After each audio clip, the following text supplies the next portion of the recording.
Hey friends, good morning to those in the West and good afternoon to those in the East. Welcome back to this session of the Level Up podcast series. I am super stoked today. I'm really excited. The guest that I have today over the years has become a close friend of mine and someone I admire, very much. His story is extraordinary. My guest today, Joe Roberts, grew up at a very young age in Ontario, and early on had some events that happened that took him to sort of the darkest areas of life and ultimately led him to the poorest postal code in British Columbia, the streets of Vancouver, Maine, and Hastings, right at the corner of Pigeon Park there, what they call Skid Row. Soon, Joe entered into or continued his way into a spiral of homelessness and despair, the addiction, with all of the regular drugs, LSD, cocaine, and ultimately heroin. And his story today is about his comeback, him turning the actual, situation around over the years and creating an extraordinary life. If we look at Joe today, just to kind of go through some of his accomplishments, Joe is a very accomplished professional speaker. He is a award-winning advocate for mental health, homelessness, and recovery. He is the author of multiple books, The Push for Change, 7 Secrets of Profit from Adversity, of which we're going to give some away today. He's been recognized by Maclean's magazine as one of 10 Canadians who will make a difference. He's also won the Ontario's Premier Award for Business. He has been a very successful entrepreneur where he has built companies to extraordinary heights. And on top of all that, he was awarded an honorary doctorate from the Laurentian University. So I am thrilled to welcome my dear friend, Mr. Joe Roberts. Joe, good morning and welcome to the show. Oh, thanks, Gary. I'm real glad that you didn't mention my criminal record. It's great to be here. Yeah. Well, you know what? I'm sure we'll talk about that along the story. You've come a long ways, my friend, and we are so happy to have you. So, Joe, maybe just sort of jumping right in because there's so much I want to cover today, and I know the audience is going to get so many nuggets and so many great takeaways and some inspiration from this. But in order to sort of like look at where you're at today, let's start from where you came from and so we're going to tell the story of you as a young boy. Before we do, though, we've all just come through the last 14 months of a very difficult period. COVID-19 has been difficult for all of us. You and I were speaking off screen about Dr. Drew Pinsky, who we had on this program, talking about COVID-19 and the devastation and how it's like living with, or like a drug addict, being socially isolated. Tell me, in your opinion, what was the last kind of 14 months like for you? Yeah, well, like a lot of people, Gary, when it first hit, there was panic. And, most of what I do today is professional conference speaking. And so literally in, 1 week, we watched, 40 or 60 events just evaporate. And so there was this panic that set in. But I quickly found myself in very emotional, familiar territory. And what's kind of ironic about the whole experience for me is it was like being back on the street, so many people over the years, Gary, have asked me, what was it like being homeless? Well, it's kind of like this. You're filled with uncertainty. You're disconnected from family and friends. You're going through, this uncertainty and hopelessness. Things seem really hard. It's difficult when you're in those situations to make healthy choices. And, I went to bed every night anxious and woke up with problems that didn't have solutions. And so in a lot of ways, when it hit, it's like, wow, okay, I've been here before. I know what this is like. And because I'd been through that experience, I knew what to do next. People who have really been hit hard with what's going on haven't necessarily had the coaching or understanding on what to do next. And that emotional uncertainty throws us for a spin. And then oftentimes what happens is it paralyzes us. So what ended up happening, though, is I kept my feet moving. I kept taking action in the face of negative emotion. It wasn't that I wasn't still scared and anxious, but I thought, no, there's something for me to do here. I'm really passionate about the people stuff. And so by summertime, companies were asking me to come and speak on resilience and adversity. By the fall, I was delivering programs on stress and overwhelm. And today I'm busier than I've ever been. But, I also have a couple of advantages. One of the things is although I'm a public figure and I spend a lot of time in front of people, I'm an introvert. And so I get my energy alone. People who get their energy outside, going to a hockey game or a party or a dinner party or a bar or something, I think it's probably been tougher on them. But mostly what I focus on is what can I do today? What can I do right now? And that's what I do a lot of coaching and talking to friends as a mentor is just get people to take small actions, because when you take those small actions, it's interesting, but that the emotion just kind of dissipates. And what ends up happening is we find ourselves, in a day or two in a very different emotional situation. Yeah. No, thank you for that. And it's been a very tough kind of 12 or 14 months for all of us. And we're going to talk today about mental health and addiction, and both those collectively and independently. Before we do, Joe, what is really extraordinary is, you won an award called the Courage to Come Back Award. And that was put on by every year by Coast Mental Health and the foundation here in Vancouver, and where they pick sort of an individual per year. You won the category for chemical dependency, and it's a very, very, very difficult award to win, and it's only for those with incredible stories and comebacks. So I want to kind of get into that and talk about that. Before we do, though, let's just sort of shape it for our audience. So you grew up in Ontario, small town Ontario. Things were going along swimmingly. You were with your mom and your dad. Your best friend in your life was your father, and everything was going, as life should for an 8 or 9 year old. And at 8 years old, your father, who was very young, had a massive heart attack and died. And looking back today, I know you described that as being, one of those early emotional triggers that that had you so angry that you just started making poor choices, and of course that just manifested. Can you talk to us about those early days and that upbringing? Yeah, I think it's kind of like, wandering down the road of life as a child, minding my own business, and life does, and it's just that classic uninvited adversity. Lost dad when I was 8, and really never dealt with the trauma. When we talk about addiction today, I don't think you can have that conversation without talking about trauma. Trauma is the root cause. And that's why, the pandemic is kind of scary, because there's a lot of people that are going through, trauma. Anyways, my mom remarried really quick, and my stepfather wasn't anything like my dad. My dad was this guy who used to say things to me like, "I love you. You can be anything." He spoke to my potential, my possibility. My stepfather, who came along, second there, we needed him for various reasons. One, we weren't insured. So we went from lower middle class to poverty overnight. And so mom was terrified. She had to raise 3 kids, age 5, 8, and 11.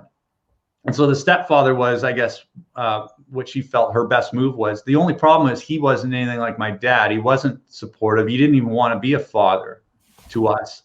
And instead of saying, "I love you, you can be anything," he would say things to us like, "You're stupid. You're dumb." We talk a lot about the impact of bullying. I had a bully that lived in the house. Yeah. And so what happened at a real young age is my possibility became hidden from me.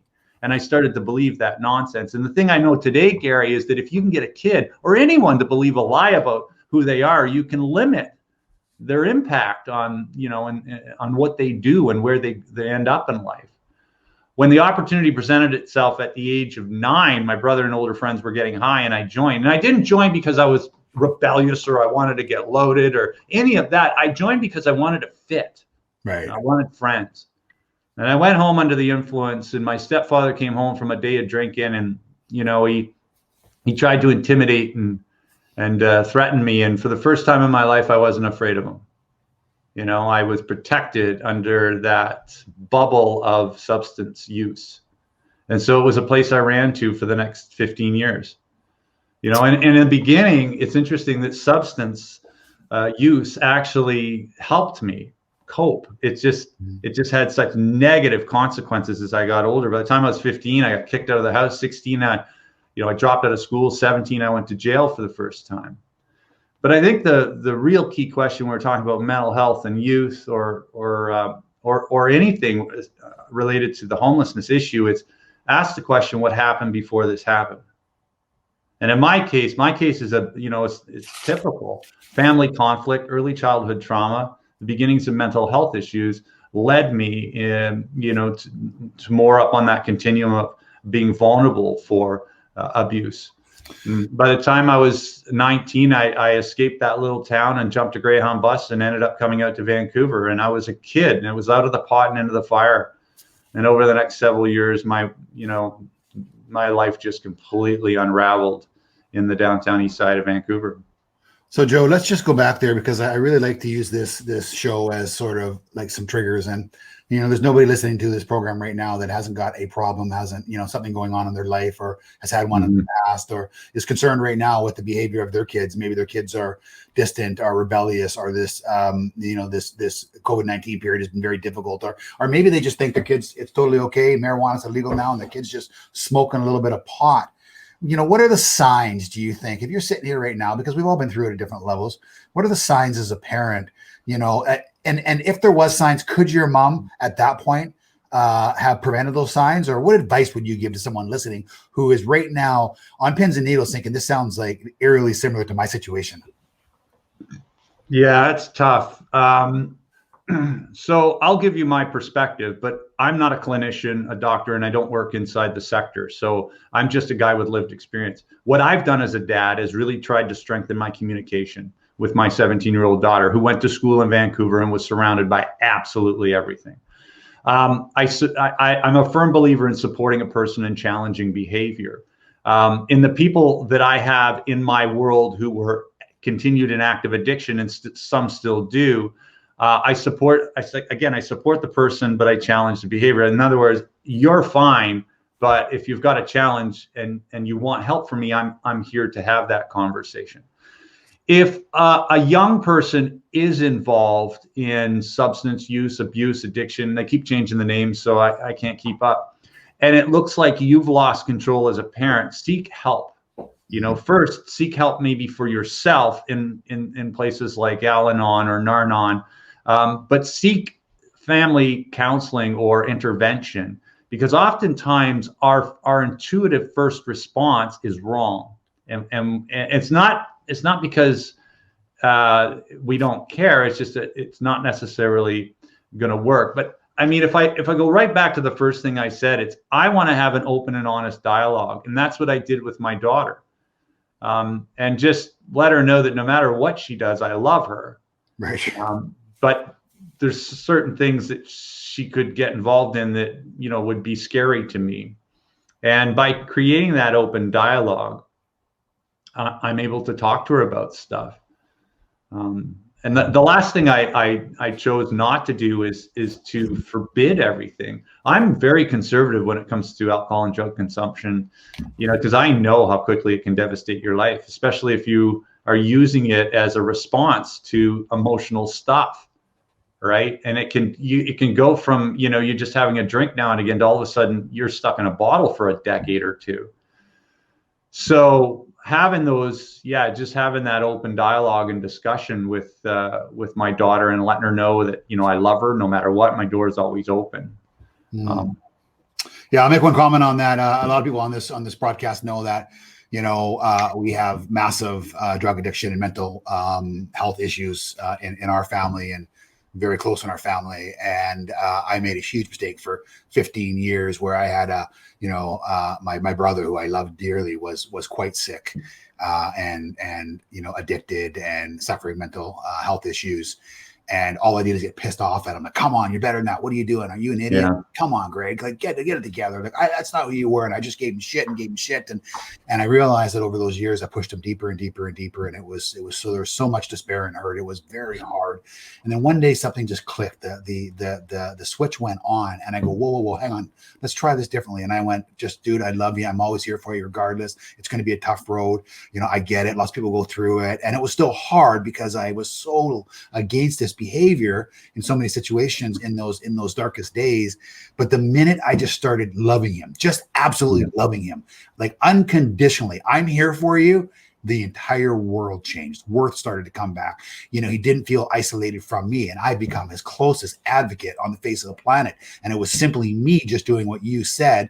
And even when I absolutely abhorred his behavior, I said, it's okay, bro. I'm still here for you. I love you. And that was a TSN changing. So thank you for sharing that. Well, and you know what? And to add to that, you're bang on. There's a great book out there that I always recommend parents read. It's by Johann Hari. It's called Chasing the Scream. And it talks about, you know, again, the simple palette is support the person, challenge the behavior. But this book gives you an insight into addiction at such a different level. And addiction is a shame-based, there it is. Addiction is a shame-based, you know, malady. And by making the person wrong, all you do is further perpetuate the cycle of using and abusing. And so until you collapse that crap, and I think that's where we need to go, you know, right across the entire country and throughout our Western culture, is to take it's really not a moral issue. It's a public health crisis. Right. You know, if you think about it, addiction, you know, you'd never go to the hospital with diabetes or heart disease and have a doctor scold you for, you know, maybe not making the right food choices or making the right exercise choices.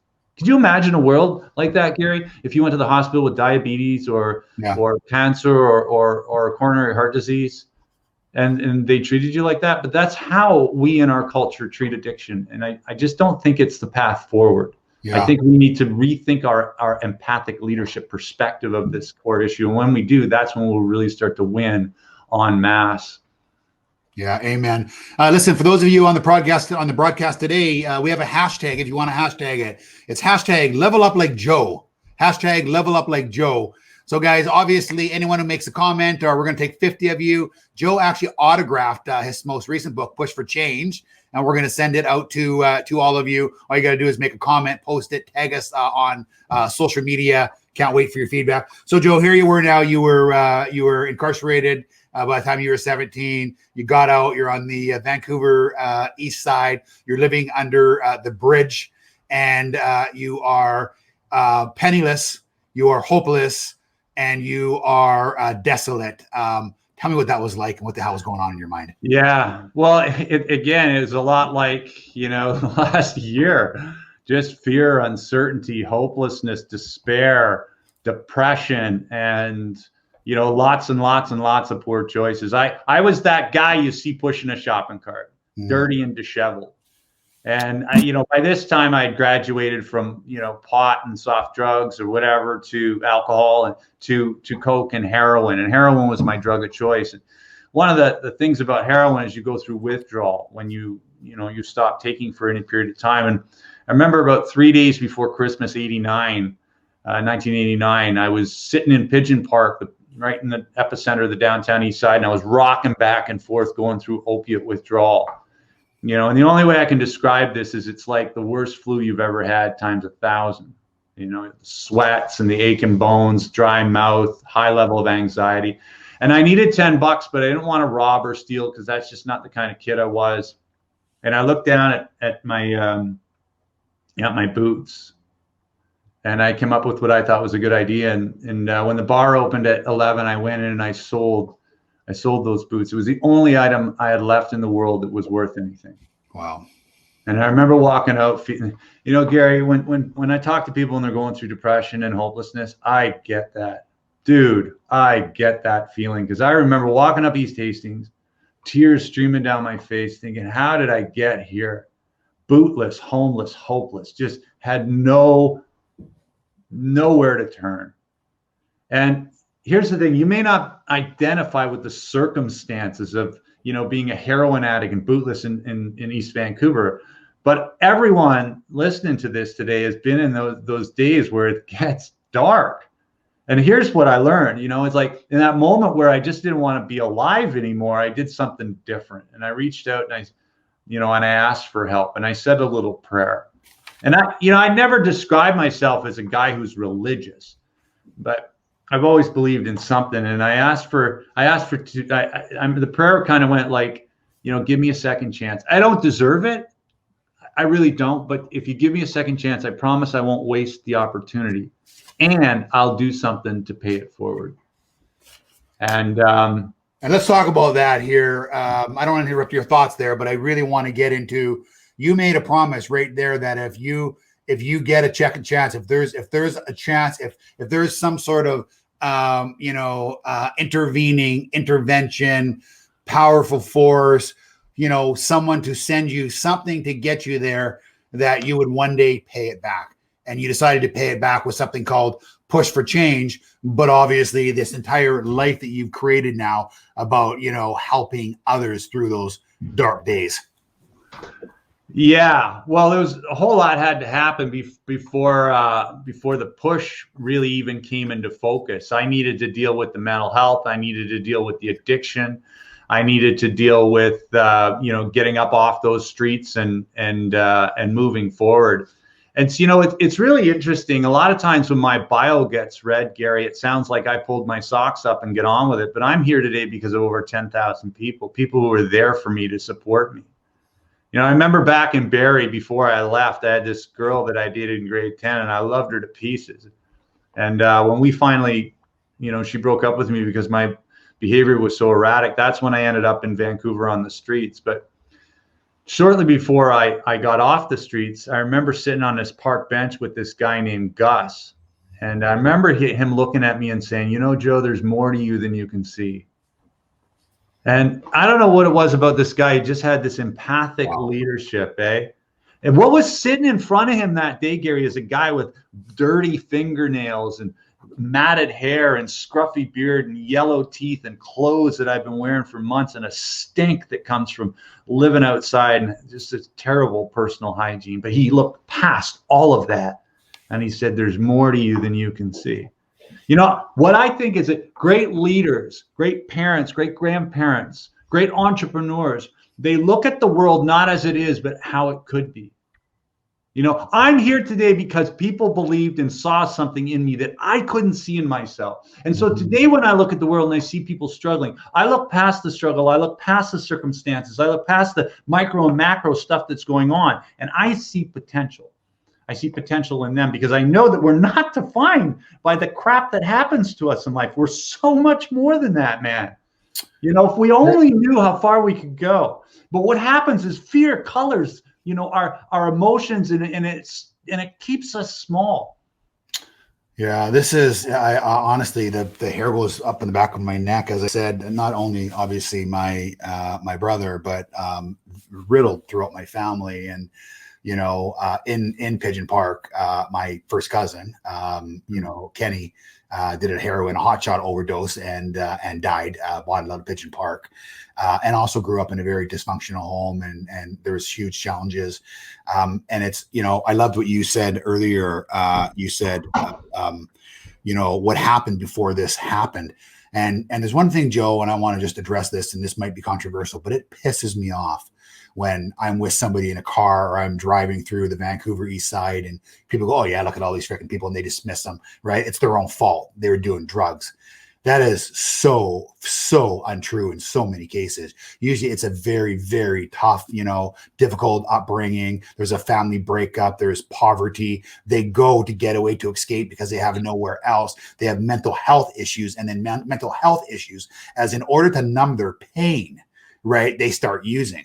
I look firsthand at my brother. When he started using, it was because he didn't like the way he felt. Like life was terrible, right? It was a way to escape. So people who say, well, they got there because they chose drugs, in most cases, right? Yeah. But before that, they were a wonderful kid, just like all of us, that, that just had poor leadership or a bad family environment or, a bad situation that got them there. I'd like you to speak on that, because I think that's really important and misunderstood. I mean, I used to always go through Vancouver and people would say, well, why do you do that? Or why are you doing this? Or why are you doing that? And I'd say, just because I think it's incredible to help. I said, imagine what these people went through in order to get here on the streets. And I can ask you about this, and you're the first guy maybe ever that I've spoken to this about, because, you were there for what was it, 7 years you were on the street? Yeah, off and on. Yeah. Yeah, I think,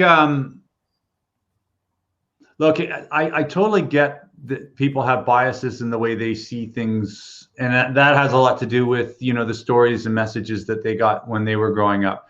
The biggest work for me to do is to try and collapse some of that around stigma and judgment. But I totally understand why people do it. It's a threat. It's something they don't understand. It's different. And it's easy to say, well, I've been successful in my, career, in my family, and my place in the world, and those people over there.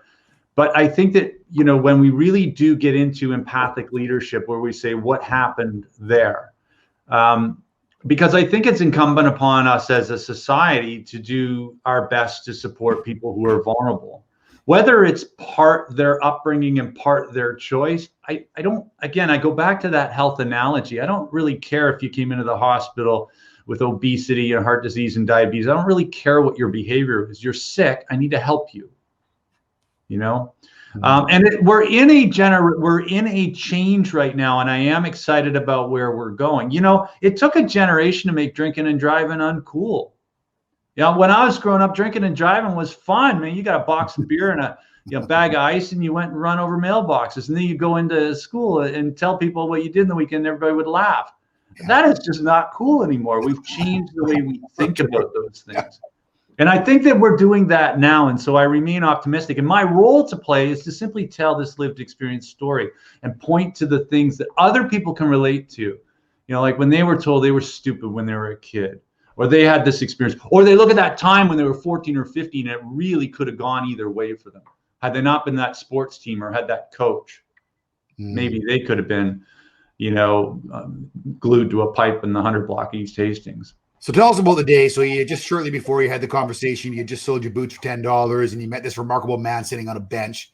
And he said, there's more to you than you can see. And once you sold those boots, it was actually a November night. It was evening in November. Yeah. It was raining in Vancouver. And November, is never nice in Vancouver. As we all know, it's always raining and always cold.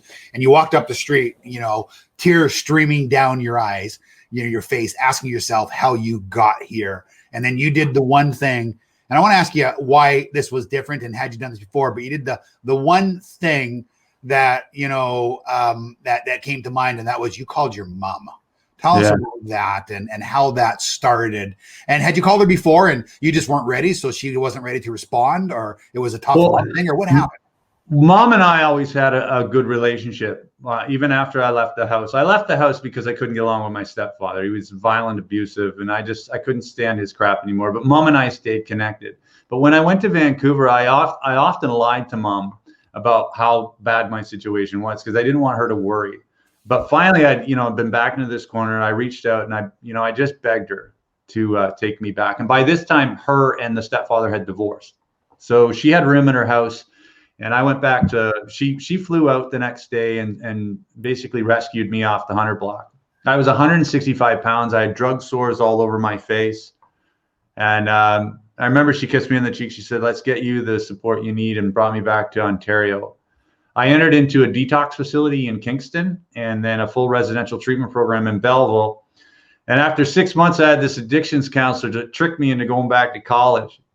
I tell this story. He tricked me because I really thought I was dumb. And, if you've made your mind up about the outcome, why would you bother taking any risky action to determine whether that's true or not? You've already made your mind up. Anyways, he got me to go to college, and something wonderful happened. And I started to, come into my own. It turns out I really wasn't dumb. I was pretty exceptional.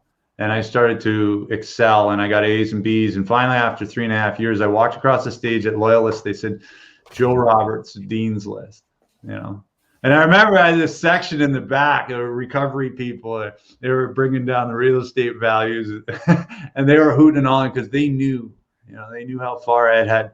This wasn't just graduation for me. Yeah. I went down where Mom was sitting, and she kissed me on the cheek. She said, I'm so proud of you. I want to, that's amazing. I love listening to you, Joe. I it's something that I read that I loved. It made so much sense. When you're early days going through your recovery, they always say, well, of course it is. It's a disease, and we all know that. But they talk about, well, alcoholism as a disease or drug addiction as a disease. So for you, Joe, and see if you remember this quote, this answer or not. So what happened when you used drugs? You broke out in what? Oh, handcuffs. Yeah, I always said I'm addicted to drugs. I'll tell you a funny story. I'll tell you a funny story. I was speaking at 4 years ago for the Ontario Provincial Police, and the waiter comes up. He says, "You want a drink?" And instead of saying no, thank you, I said I can't. And the guy says, "Well, why can't you have a drink?" And so now I'm in over my head. I got the commissioner on one side, I got the lieutenant governor on the other, and I said, "I can't have a drink. I'm allergic to alcohol." He says, "What kind of reaction do you have when you drink?" I said, "I break out in handcuffs." I look over and the commissioner's almost spitting his drink out. But I look at this side and the lieutenant governor, I don't know if she didn't think it was funny or just didn't get it. But I love it. That's my story. I'm sticking to it. It's funny that this past year I had friends of mine, we were talking about what do you miss most about COVID? And somebody said, "I miss going camping." I said, "Camping?" I said, "What do you miss about camp?" I never understood camping. Ever since I got sober, I camped for a decade. Yeah. Camping to me is weekend homelessness for rich people. I don't go camping. I might go for a walk in the park, but you'll catch me back at the Fairmont. I don't. Yeah. I don't volunteer to sleep out in the cold anymore. Too funny. So listen, I want to talk about, and there's so much I want to cover. I want to talk about, mental illness, if we can get there, of course. I want to talk about the push for change, most importantly. So we talked about that promise, and you said, "Hey, if there's a second chance here, I promise you I won't let you down. I'll do something good."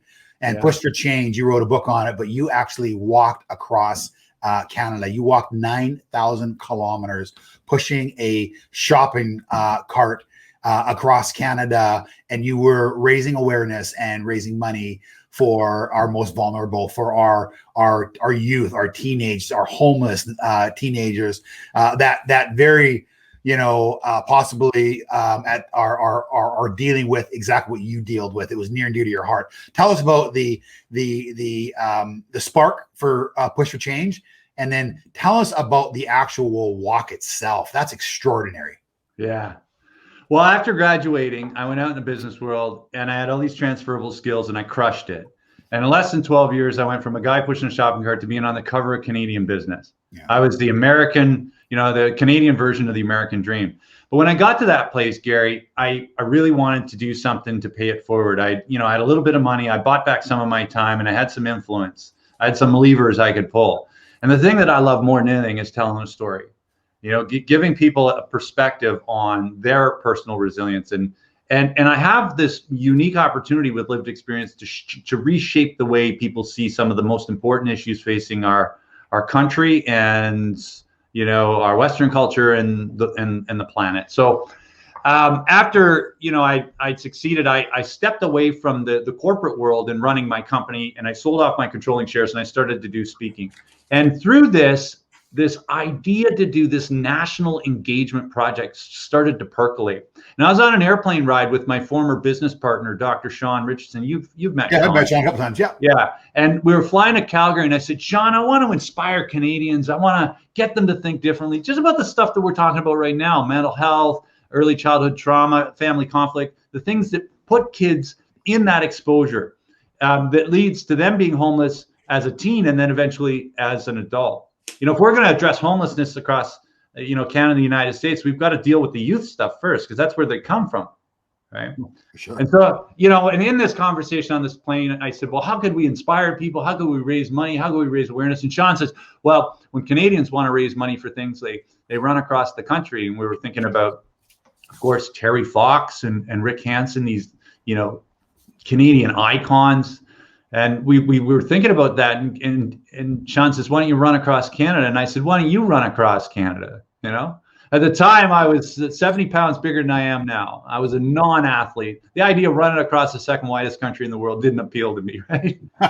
Yeah. But then he says, "Well, maybe you don't run, you walk." And I said, "Well, what's your value proposition differential? How is it going to be different? What's going to be unique about this walk?" He said, "Push a shopping cart." And it was like, oh, that's good. It's a symbol of chronic homelessness. And then we just started, spitballing, and it was like, we could call it a push for change. Correct. And so that was, was an airplane ride, literally like a 40-minute flight from Abbotsford to Calgary. And I was off, I was just running with this great idea. And, we built this beta shopping cart with kids from a local high school. And I did a trial walk from Calgary to Vancouver to get myself mentally and physically prepared. And then over the next 3 years, we built out the campaign. We raised over $1 million so that we could pay for the campaign. So our donations weren't paying for the actual trek. And finally, on the 1st of May, 2016, I stood in Newfoundland after working for almost 4 years building this campaign. And Gary, that's where we intersected, because I remember, was working with you with the DLC groups across Canada when this was all sort of in that beta stage, and we were building it. But finally, we got to that launch point, and I remember the anxiety and anticipation as I was standing in Newfoundland, looking down at 9,000 kilometers. And over the next 17 months, I would walk across Canada.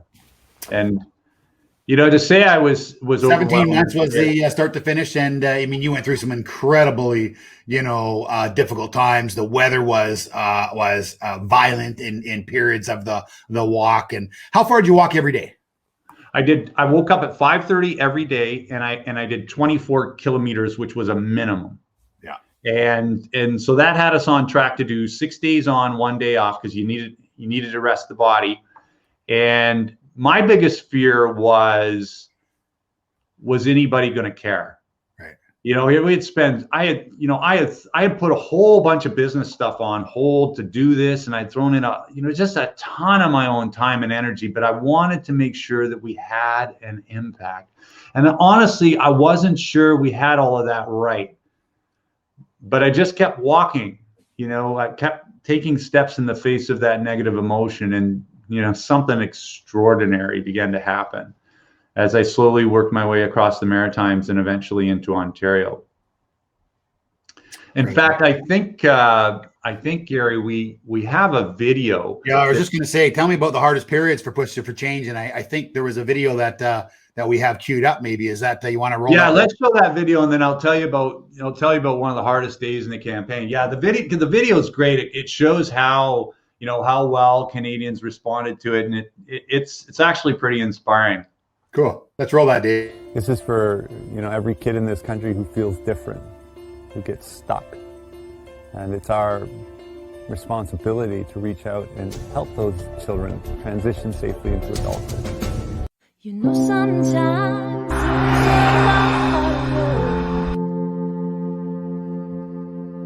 coming over the bridge, here we are, and there's Joe. Push for change. Have courage to fight the people around you care. You're wrong or right, just a love that we can share. Ain't no pain, how we've suffered along the way. Underneath our clothes, souls remain unchanged. They're awesome. Take off your mask of fear and push for change. Throw off your coat down and embrace the rain. Everyone is unique, yet we're a part of the human race.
I'm sure glad that was 4 minutes because I had to go through the whole leaky eye syndrome, get my tissues, wipe them down, and recompose myself, Joe. You know, Gary, when I think about those days, what inspired me wasn't walking 9,000 kilometers or 11 million steps. It was how Canadians responded. Man, I'll tell you what, I fell in love with this country. Whether you're born here or this is your home or you're visiting right now, we live in an extraordinary place. You know, we are more than lighthouses and lobsters and rivers and lakes and sweeping wheat fields of the prairies and the snow-capped mountains. We are a collection of people with values who come together to tackle some big issues. And the push for change made me just, love people more because they came out to their driveways and along the sides. You saw the people that supported us. It's just amazing. And, we raised, I think about $600,000. When we got to Vancouver, the United Association gave me a check for $1 million to continue our charity work across the country. And, we had full support of the police forces, and we got to speak to over 100,000 kids. It was just amazing. And when I go back to that conversation I had with Gus on that park bench, a guy who, on a day when there was just this dirty homeless guy, this junkie in front of him, he saw something, that there was more to me. The thing is, Gary, I'm not special. I've done some special things, but I'm made up of the same stuff as anyone else. And we all have that. We all have that ability.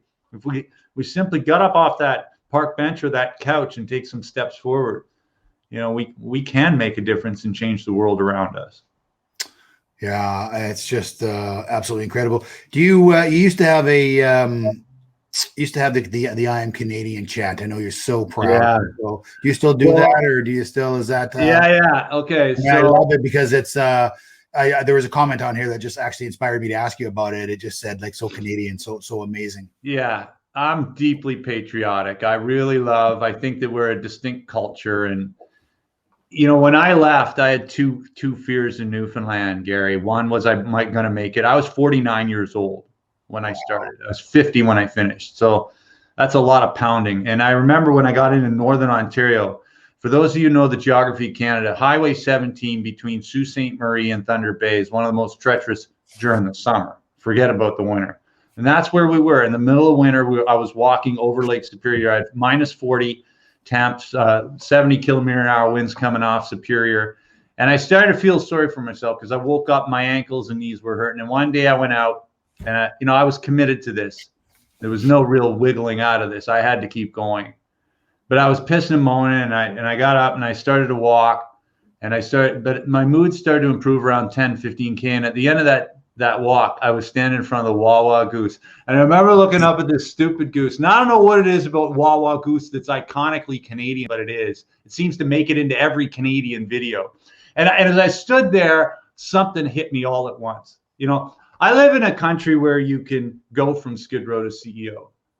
Country that paid for my detox, that paid for my college education, continues to subsidize my health care. And as I stood there in the shadow of this goose, all things Canadian came rushing home to me. That we live in one of the best places on planet Earth. And I know that because, my name is Joe and I am Canadian. Yeah. And you know what else? In that moment, and I was weeping with joy. I knew two things: that the worst was over. It was behind me. That I was bigger than the challenge of Northern Ontario in the winter. And I feel that way right now with the pandemic. I feel that the worst, we're not out, but the worst is behind us. And if we can get this far, we can make it. And 7 months later, I walked into the downtown east side. And I remember walking down, and for years when I walked down there, Gary, I felt ashamed with the shopping cart I had. But not on that day, man. I had that shopping cart and I had that crowd behind me. And I went past that bench I sold my boots on, that bench that I made that promise on. And when I got to the library that day, the UA gave us $1 million. Yeah. It's amazing what you can do if you just have the courage to keep walking on the days when you want to give up. Unbelievable. Yeah, just absolutely mesmerizing. So Joe, we have about maybe 11 minutes left, and I want to maybe talk about anything that you still want to touch on and get to. I think the impactfulness of leadership and the messaging, and I think those little comments like that one on the bench from Gus, where he said, "There's more to you than you can see," and the one opportunity that we have as we, live our life every day, and we run into people who we don't know what they're going through or what the situation is or what they're fighting with right now. How just by being kind or providing, a lift up rather than being judgmental can make extraordinary differences in one's life, can ignite that spark or that difference of change. Maybe give us your thoughts on that. Yeah, definitely. And so I want to sort of take that one and park it for a second, because there's one thing about the push for change that I need to complete. And that is that I get the attaboys and the slaps on the back for, walking across the country and being the spokesperson for this important cause. But there was so many people that helped me. And one in particular was Marie.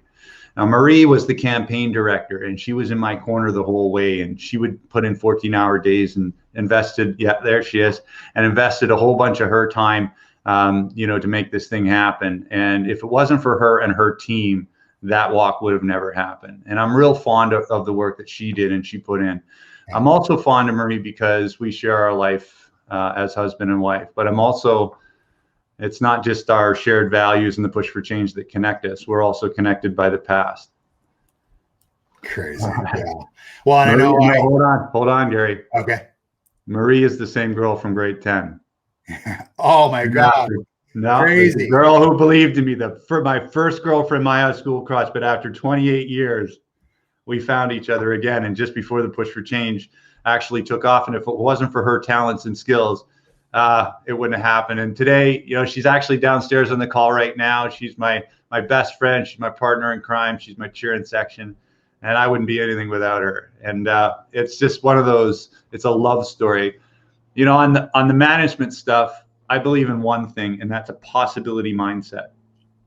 I believe that anything's possible. My life is a Disney story. And it's because people believed in possibility. They saw it in me.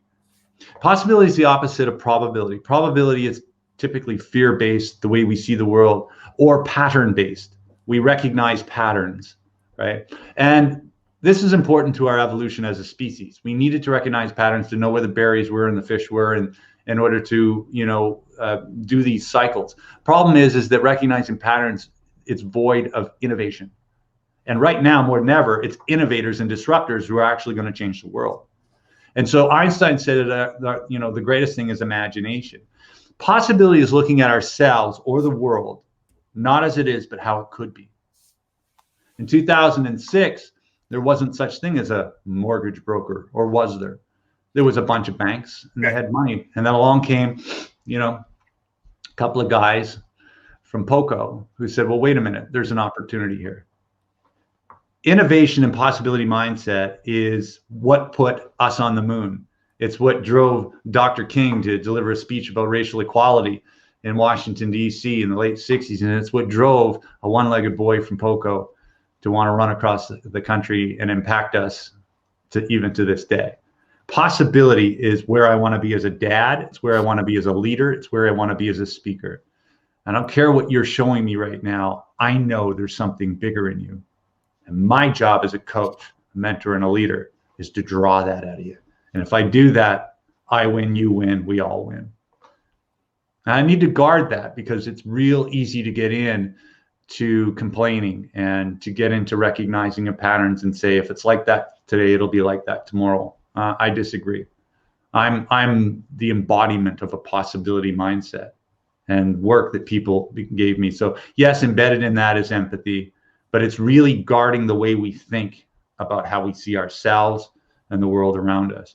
When we're afraid and we're going through crisis and change, we see the world through probability, not possibility. And so my greatest challenge to someone watching this who's going through a week is shift to a possibility and then take some action, because the action will then validate the emotion. And just like that, test or project you avoided in high school, you realize you had the skill set the whole time to be successful. Absolutely. What an enlightening story. And I'm so grateful that you're here today, Joe, to share it with us. Joe, let's talk about you and what's next for you. Now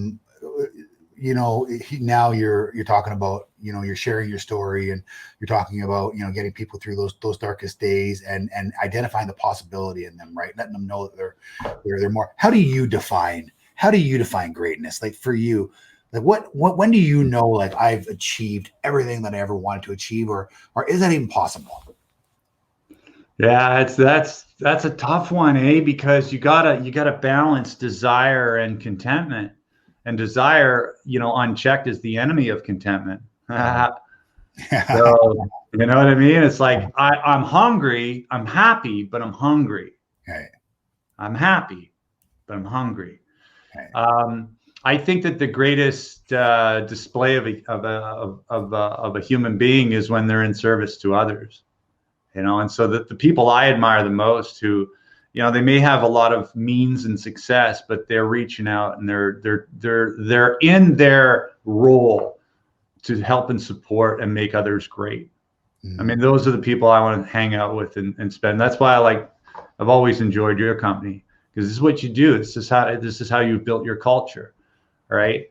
I think that, looking for opportunities as we get older, and we tick off the box of, let's say, financial security, or we're on our way, or we're moving towards that. I think we need to augment that with giving back and looking for ways to find the causes and different things in our life that we can put our fingerprints on to create legacy, because we are our most beautiful when we're pouring our lives out for other people. That's what I think is great. And I'm constantly striving after personal stuff. Like, I've got business objectives, and there's a certain amount of people I want to hit. That's my passion. I want to speak to as many people as possible and ignite difference makers by telling them a story about possibility and transformation. And it's not about my sad little story. Everybody's got a story. It's about that possibility that lies inside each and every one of them. So, I spend a lot of time, talking about mental health, talking about addiction, delivering, keynotes and stuff, part of which we shared today. Because people are hungry for that right now. They want to know what to do next to create change. They want to know what to do to release the stress and overwhelm that, maybe has crowded them due to COVID. So there's lots of good stuff there. And then on a personal side of things, I picked a fight with some pretty big fitness goals. I did an Ironman during the pandemic last year. Now, I wasn't in a race, but I remember our conversation we had when I asked you about that when you came back from that walk. I go, well, there's no hope for me. Yeah, well, the funny thing is, I walked across Canada and didn't lose a pound. So for any of you out there that are counting your 10,000 steps today, give it up, throw away the pedometer. There's no hope. No, I'm kidding. It wasn't until I got holistic and took a look at a lot of other areas. I've always used food as a medicator. I mean, I eat when I'm happy. I eat when I'm sad. And I love food. I love food, and I love people. Problem is, as I get older, I've got, it's competing desires. Like, do I want good health, or do I want to enjoy that, that food? So, but yeah, I got real, it's also difficult to run marathons when you're 30, 40 pounds overweight. So I tackled that, lost 60 pounds, and now I'm doing Ironmans. And you know what? There's three things that people could do right now if they're looking to improve their life: better sleep, better nutrition, and get your butt off the couch. Just do those three things. You don't have to do no Ironman. Go for a 5K walk. Have a smoothie instead of French fries, and get the sleep. Especially those drivers out there that are listening to this, those guns, those people who are just high performers who say, sleep is I'll get sleep when I'm dead. There's so much research on this. You gotta get your sleep, especially if like your productivity. We're gonna end up getting through COVID, and the productivity begins to slip and slide when we don't get that that really good sleep. And so anyways, I'm on a soapbox, but those three things. I teach a course on stress and recovery, and there's lots of really good stuff in there. Stuff from the walk across Canada, what I got right, what I got wrong. Stuff around Sean's PhD work, the science of stress and recovery. But if there's one little nugget that I give people, it's those three things. Look at your nutrition, look at your sleep, and make sure you're moving your body. Yeah, absolutely. Thank you for sharing. I want to just quickly give a shout out to Arlene. I loved her comment. I prayed for help for my son, an addict on the streets of Vancouver, and he sent Gus, Constable Scott McLeod, and Marie. So to all the people out there who are. Do you know who Arlene is? Who? No. That's my mom.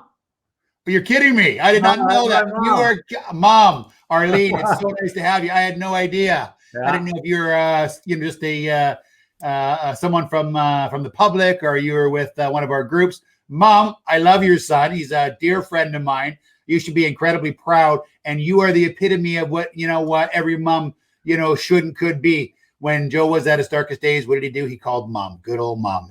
That's a very, very special relationship. Yeah. Joe, I loved having you today. You were absolutely incredible. I love the story. I can never get enough of it. I was actually down that day you finished up in Vancouver. You called me. I came down in my car, and just before the finish line, a few miles up, you and I walked down there. So been following your story and your stuff for a long time, Joe, and I'm a big fan. And I think that you just brought a whole bunch of more big fans on today, and we appreciate you immensely. Thanks, Gary. It was really an honor, to be a part of the. When I looked at the guests that you've had, you got some really good caliber people to come on and share ideas, and so I'm just humbled to be included in that roster. So thanks for having me. I really appreciate it. Oh, you know what, bud? You are so impactful, so powerful, so authentic and genuine. Your story resonates with so many of us on so many different levels. So just again, on behalf of all of us, thank you very much. You're going to stick around afterwards for a couple of minutes. I also want to thank First National. We love First Nat. They're a great partner to us, to the gang at First Nat. Keep doing amazing work. I just saw your mobile application there that you, not application, your mobile feature that you had. Way to go, First Nat. Very cool, very helpful, and very intuitive. Also, guys, upcoming guests, we have a whole bunch of really, really great news for the entire industry on, Tara, is it 20th of, it's June. What is it, Dave? June 8th now? What's the date we have for Todd Duncan? Somebody's going to tell me quickly. You're going to see it. And we have Todd Duncan back, guys. We're doing a half day with Todd Duncan. We're going to talk about all things. It's available to every single mortgage professional in Canada, regardless of brand, every realtor, anyone who wants to do more business. Really excited about it. We're covering the entire cost for you for a half day with Todd Duncan. One of the topics we're going to talk about is how to win, how to work with your realtor to win every single multiple bidding war.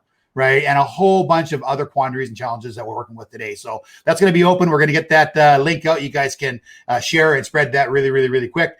On behalf of myself, my team, David, the producer, Tara, everyone who does such a great job putting this program together. Thank you guys. And most importantly, to all of our partners, all of our insurers, our lenders, and most importantly, all of our mortgage professionals and their friends, referral sources, and you Canadians who continue to make Dominion Lending Centers Group of Companies Canada's #1 mortgage company, $51 billion last year in new mortgage origination. Thank you all immensely. We're very grateful, and we appreciate all the support. Joey, I'll see you in just a couple of minutes. Thank you. You are an absolute rock star, and I love you, dude. Cheers, mate. Cheers.